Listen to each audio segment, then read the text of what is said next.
म्हणजे आता सध्या तरी आपण प्रवाहात आहोत, पण तरी आपला पूर्णपणे विकास झालेला नाही.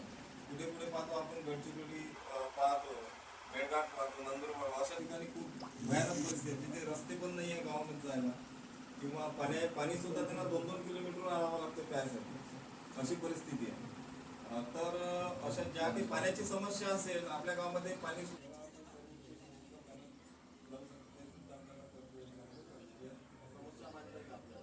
ज्या काही समस्या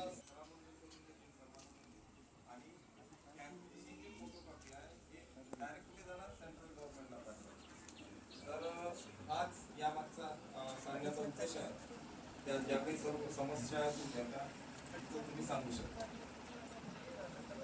आणि आपल्याला आदी सेवा केंद्र सुद्धा स्थापन करायचं आहे, म्हणजे तात्पुरते आपण दाखवून देऊ.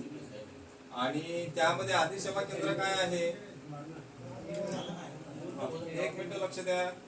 आदी सेवा केंद्र काय आहे, जसं आता आपलं सरकार केंद्र असतं ना, आपले सरकार केंद्रामध्ये काय करतो आपण, जे आपल्या कागदपत्र आपल्या शैक्षणिक बनवायचे आहे किंवा इतर गोष्टी, किंवा कोणत्याही गोष्टीचा अर्ज करायचा असेल, एखाद्या शेतीपयोगी वस्तूचा वगैरे, आपण तिथे जाऊन काय करतो, रजिस्ट्रेशन करतो.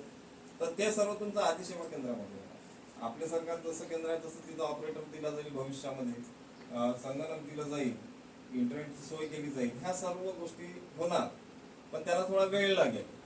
आणि सांगितलं मी तुम्हाला की हे एका वर्षाचं अभियान नाही, तर हे 2047 पर्यंत आहे. आदिवासीचे जे 1 लाख गाव आहे पूर्ण भारतामध्ये, जवळपास 10.5 कोटी लोकसंख्या आहे आपली भारतामध्ये, त्या सर्वांपर्यंत ह्या योजना पोहोचल्या पाहिजे आणि त्यांना विकासाच्या प्रवाहात आणायचा आहे गव्हर्नमेंटला.